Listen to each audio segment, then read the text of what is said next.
हमारे ज़मीन को जो हड़पा है बाहरी, जो बीजेपी के द्वारा, कांग्रेस के द्वारा इनको निकालने का काम कर रहे हैं और इनका परिचय दे रहे हैं। इसलिए मैं जेबी केसेस का कट्टर सहयोगी हूँ। जेबी केसेस जयराम महतो, देवेंद्र नाथ महतो जिंदाबाद, एकदम सॉलिड वोट। गैर आदिवासियों से मतलब हम लोग नहीं, हम लोग झारखंडी हैं, माटी का बेटा है, हम लोग को झारखंड से मतलब है। हम लोग बाहरी विधायक सांसद हम लोग को नहीं चाहिए। जनता संतुष्ट नहीं है, जो कि हम लोग का भविष्य के लिए वो हम लोग का कामयाबी नहीं आएगा। भविष्य के लिए हम लोग का जो इस खतियानी के आधार पर जो लड़ाई है, उसी आधार पर हम लोग विचार रखे हैं और बीजेपी को हम लोग इस वर्ष नहीं चाह रहे। अब की बार जेबी केसेस हमारे भावी सांसद देवेंद्र महतो को ही वोट देंगे। लोकसभा चुनाव में हम लोग खुल के जेबी केसेस को हम लोग वोट देने का विचार रखें। रांची लोकसभा में अंदर तमाम जिस तरह से चुनावी मुद्दों को लेकर तमाम लोग जो हैं घूम रहे हैं, और घूमने के बाद चुनाव आता है तो तमाम नेता मंत्री जो है जनता के दरवाजे में दिखाई पड़ते हैं। अभी हम रांची लोकसभा के ऐसे जगह पे हैं जहां पे एसटी बेल्ट माना जाता है, और यहां पे आदिवासी बहुल क्षेत्र में भी जानने का प्रयास करेंगे कि इस बार की लोकसभा चुनाव में क्या मुद्दा होने वाला है, और एसटी बेल्ट क्षेत्र में भी जेबी केसेस का कुछ लहर है या नहीं है, कि वैसे ही जो हवा में बह रहा है कि रांची लोकसभा में भी जेबी केसेस का पकड़ है, और आदिवासी बहुल क्षेत्र में भी इन लोग पकड़ बनाया है कि इस बार भी बीजेपी, कांग्रेस या कोई तीसरा मोर्चा का भी विकल्प को ढूंढ रहे हैं। सारी चीज़ों को रखने से पहले हमारे बीच कुछ दादा लोग हैं, सबसे पहले इनसे परिचय ले लेते हैं। दादा, सबसे पहले जोहार। हाँ, जोहार। आपके चैनल के माध्यम से सभी को मेरा झारखंडी जोहार है। आपका परिचय दादा? मेरा नाम बिमल टोपो है और मैं पैका पंचायत और जरगा गाँव का अस्थायी निवासी हूँ। जी दादा, कहीं ना कहीं आपका जो क्षेत्र पड़ता है वो आदिवासी बहुल क्षेत्र माना जाता है। आपके इस क्षेत्र में किस तरह का माहौल है इस लोकसभा चुनाव को लेकर? इस वर्ष लोकसभा का चुनाव को लेकर मेरा गांव में बहुत अच्छा माहौल है, क्योंकि यहाँ बहुत पहले आज आदिवासी लोग आज नहीं पूर्वजों से कांग्रेस को वोट देते देते आया, और जितना भी यहाँ के महतो भाई लोग, कुर्मी भाई लोग हैं, वो लोग भी बीजेपी को वोट देते देते आया। लेकिन आज तक केवल वो लोग वोट लेने में रहते हैं, किसी चीज़ को लाभ लेने में नहीं रहते हैं। हम लोग को आज झारखंडी को और इस गांव के लोग को बोका बना के रखे हैं। तो हम लोग इस वर्ष इस चुनाव में 2024 में लोकसभा चुनाव में हम लोग खुल के जेबी केसेस को हम लोग वोट देने का विचार रखे हैं। अच्छा दादा, कहीं ना कहीं आप लोग इस 24 साल के झारखंड में जिस तरह से तमाम पार्टियों को मौका दिया है, अब जेबी केसेस को मौका देने की बात कर रहे हैं, तो दूसरे पार्टी और इस पार्टी में क्या अंतर पा रहे हैं जो आपको साथ देना चाहिए? अंतर यही देख पा रहे हैं कि आज कोई इस झारखंड में, इस झारखंड का माटी के लेके कोई विषय मुद्दा नहीं खड़ा किया, और आज ये जेबी केसेस जयराम महतो के पार्टी ने आज यहाँ के झारखंड का मुद्दा, नियोजन नीति हो, स्थानीय नीति हो, इसका मुद्दा उठाए हैं। तो हम लोग इस मुद्दा से बहुत विश्वास है कि सही में आज झारखंडी होके आज हम लोग का कोई पहचान नहीं है, तो ये होने पर पहचान हो जाएगा। अच्छा, कहीं ना कहीं बीजेपी को आप लोगों ने विजय जिस तरह से 2019 के लोकसभा चुनाव में किया था, अब की बार भी पार्टी ने उससे विश्वास जताते हुए फिर से एक बार उनसे उम्मीदवार का घोषणा कर दिया है। तो कहीं ना कहीं अगर काम नहीं हुआ है तो फिर बीजेपी ने फिर से उसको विश्वास जताकर आपके क्षेत्र में जो सांसद के तौर पर उम्मीदवार खड़ा किया है, तो क्या लगता है कि आपके क्षेत्र में कोई विकास नाम का चीज़ नहीं हुआ जिस वजह से आप लोग नाराजगी जता रहे हैं, तीसरा मोर्चा का विकल्प ढूंढ रहे हैं? कुछ विकास हुआ है, लेकिन जो जनता का जनता का जरूरत नाम का विकास नहीं हुआ है। केवल दिख रहा है रोड और पीसीसी तालाब दिख रहा है, लेकिन उसमें जनता संतुष्ट नहीं है, जो कि हम लोग का भविष्य के लिए वो हम लोग का कामयाबी नहीं आएगा। भविष्य के लिए हम लोग का जो इस खतियानी के आधार पर जो लड़ाई है, उसी आधार पर हम लोग विचार रखे हैं, और बीजेपी को हम लोग इस वर्ष नहीं चाह रहे हैं। अच्छा, कहीं ना कहीं आप बीजेपी में क्या भविष्य देख रहे हैं, ना जेबी केसेस में क्या भविष्य देख रहे हैं जो दूसरे पार्टियों में नहीं दिख रहे हैं? क्योंकि जेबी केसेस से मुझे पूर्ण विश्वास है कि जैसा यहाँ का मुद्दा है, ये हम लोग का भविष्य आने वाला बच्चा से बच्चा तक भी फ़ायदामंद चीज़ है। क्योंकि आज पढ़ लिख के बच्चा हम लोग कुछ बनाना चाहते हैं, लेकिन इस सारा पढ़ लिख के भी हम लोग कोई फ़ायदा नहीं है, क्योंकि बाहरी लोग इस यहाँ का झारखंड का लाभ को ले रहे हैं और हम लोग को एक अंधेरा में छोड़ दे रहे हैं। इस चलते हम लोग को पूर्ण विश्वास है कि इन साल जेबी केसेस हम लोग के ऊपर पूरा काम करेंगे, और उसी आशा विश्वास से हम लोग के पीछे। कहीं ना कहीं रांची लोकसभा में जेबी केसेस का प्रत्याशी का कहीं ना कहीं लोगों के माध्यम से ही पता चल रहा है कि आ रहा है, किनको देखना चाह रहे हैं, आप क्या सोचते हैं? जेबी केसेस के माध्यम से मैं यही देखना चाहता हूं कि यहाँ पर जेबी केसेस अच्छा से काम करे, तो हम लोग ज़िंदगी हम सोचते हैं कि ये क्या 5 साल 25 साल तक उसके पीछे हम लोग रहेंगे। बहुत बहुत धन्यवाद। क्या नाम हुआ दादा आपका? पुरंदर महतो। आप भी यहीं से हैं? हाँ, यहीं से पैका बस्ती। अच्छा, कहा क्या मुद्दा रह रहा है आपके इस लोकसभा चुनाव में इस बार? मुद्दा सबसे है कि यहाँ अस्त्र नीति बने, नियोजन नीति बने, बस मेन मुद्दा हम लोग का वही है।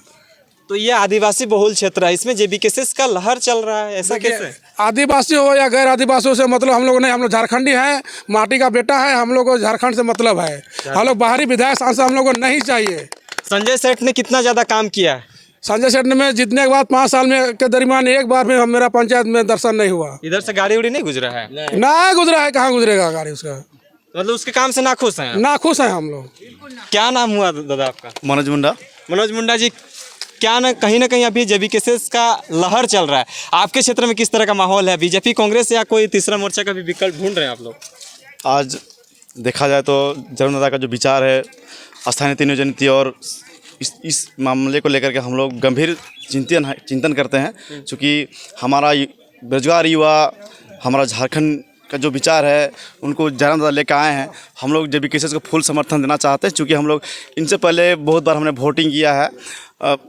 कभी देखें हम लोग मतलब कांग्रेस हो गए, बीजेपी हो गए, जेएमएम हो गए, इस तरह से हम लोग बहुत सारा उनको हमेशा वोट देते रहे। तो चूँकि आज हम लोग चाहते हैं कि जनता का हाथ मजबूत करेंगे और उन्हें हमारा रांची लोकसभा से उनको पूर्ण बहुमत से जिताने की कोशिश करेंगे। बहुत बहुत क्या नाम हुआ चाचा आपका?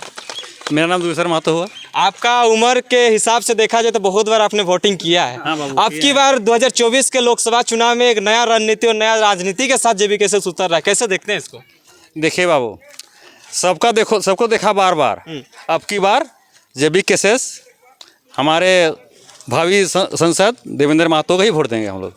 दूसरे पार्टियों को क्यों नहीं देखना चाह रहे हैं? वो लोग बहुत छली करता है बेटा, बहुत छली करता है। केवल वोट लेने के समय घर द्वार कादो कर देगा, लेकिन फिर घूर के आपस नहीं आता है। तो इस बार उस जो बैरियर था उसको तोड़ने का कोशिश कर एकदम तोड़ देंगे, तोड़ दीजिएगा। हाँ। मतलब समर्थन किनको रहेगा तब? जेबीकेएस को। क्या नाम है चाचा आपका? काशीनाथ महतो। काशीनाथ जी, किस तरह से देखते हैं इस बार की लोकसभा चुनाव में? बीजेपी, कांग्रेस या और किसी को देखना चाह रहे हैं? मैं तो 25 साल बीजेपी का कार्यकर्ता रहा हूँ। जो रामटहल चौधरी जी थे, उनके बाद कड़िया मुंडा जी थे, और हमारे जो अभी संजय सेठ जो आए, हमारे झारखंड के ना होकर हमारे क्षेत्र में, हमारे झारखंड में, रांची ज़िला में जो हमारे बाहर के सांसद होते हैं, इसलिए मैं कहना चाहता हूं, जो कि मेरे क्षेत्रीयता, माय और माटी और हमारे झारखंड राज लेने में शहीद निर्मल महतो ने जो इस नीति उद्गार बिंदु को और अंग्रेज को झारखंड का आज़ादी दिलाने के लिए बिरसा जी किए थे, इस प्रकार हमारे छोटे भाई जयराम महतो ने जो हमारे जनताओं को जगाया, और इनका कथन जो है, हमारे बच्चों को हमारे स्कूल में सही सलामत नहीं मिलता है, जगह पढ़ाई नहीं होता है, सारे लोग बाहर के आते हैं, तो हमारे ज़िला में हमारे झारखंड के ही लोग होंगे। मेरा भाई आदिवासी बहुल क्षेत्र का कोई भी आदिवासी हो या पिछड़ी कास्ट का हो, मेरे बड़े भाई के रूप में मैं उनका अगवानी करने के लिए तैयार हूं। जेबीकेएस में मैं बहुत बार तमाड़ गया, 2 बार।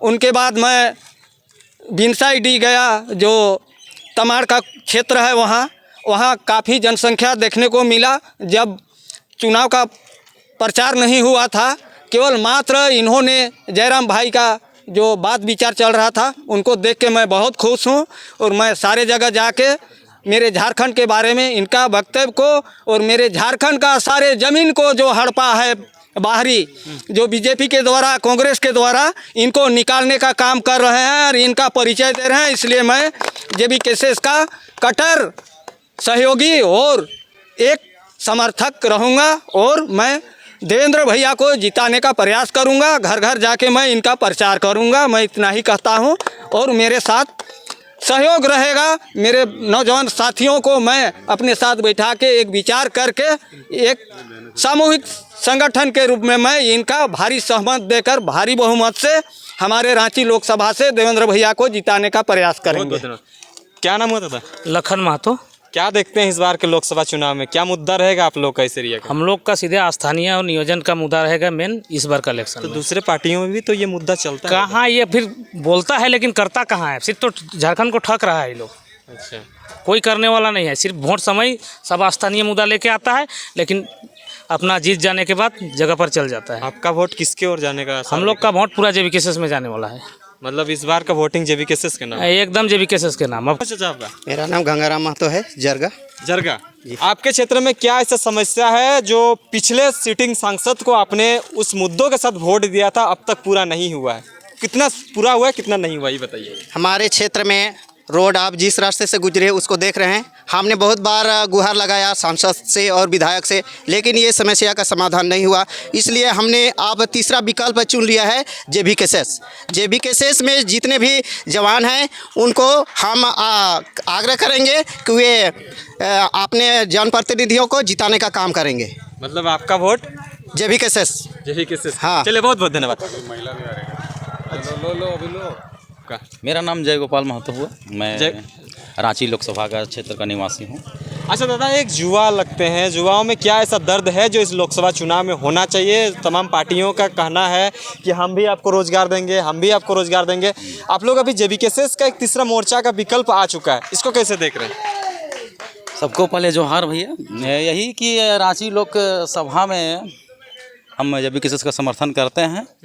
बाकी पार्टियां आती है जाती है, लेकिन इस बार नया तीसरा मोर्चा देख रहे हैं जो हमारे झारखंड के लिए हित में होगा, भविष्य के लिए होगा। हमारा उम्र धीरे धीरे खत्म होने ही वाला है, नौकरी चाकरी तो पता लगेगा नहीं, लगेगा गारंटी नहीं है, लेकिन अगला जो बच्चा लोग आएगा उनके लिए हम अपना आधार बनना चाहते हैं, ताकि झारखंड में एक अच्छा नीति बने, नियोजन नीति बने, कुछ अच्छा बने, कोई पेपर ऊपर लीक ना हो, अपरू छपरू गंगा पार हो जाए, ताकि हमारे झारखंडियों को एकदम सॉलिड नौकरी मिले। इसलिए हम जुड़े हुए हैं। हम भी एग्जाम सीजीएल दिए थे, बड़ा मेहनत किए थे। अच्छा। लेकिन जब एग्जाम दे के लौटे तो पता चला पेपर लीक हो गया। पेपर लीक करने वाला कहाँ का आदमी, पता चला पटना दिल्ली का हो गया। इसी तरह से चुपता है मन में कि पढ़ के बूढ़ा गया, दाढ़ी उड़ी पक गया, लेकिन कोई नौकरी की कोई बातें नहीं है। अच्छा, नौकरी की कोई बात सब नहीं। अपरू छपरू चोरी करके ले जा रहा है ना भैया, तो कहाँ से होगा हम लोग का है? पूरा रांची लोकसभा में इस बार के चुनाव में किसको साथ देना चाहते हैं? एकदम जेबीकेएस से जयराम महतो, देवेंद्र नाथ महतो जिंदाबाद, एकदम सॉलिड वोट। हमारा युवा एकदम पूरा एक तरफा वोट जाएगा, एकदम श्योर 100% गारंटी जीत का एकदम लेते हैं हम। चलिए, थक गए पढ़ के, आप सीधे चोट मारेंगे बीजेपी और कांग्रेस को, हिला के रख देंगे पूरा भारत और पूरा झारखंड। चलिए दादा, बहुत धन्यवाद। तो इस तरह से हम लोग तमाम लोगों का जानकारी लेने की कोशिश कर रहे थे। हालांकि जो कुछ भी बातें थी आपके समक्ष जो हमने रख दिया। बने रहे, देखते रहिए जोहार, नमस्कार।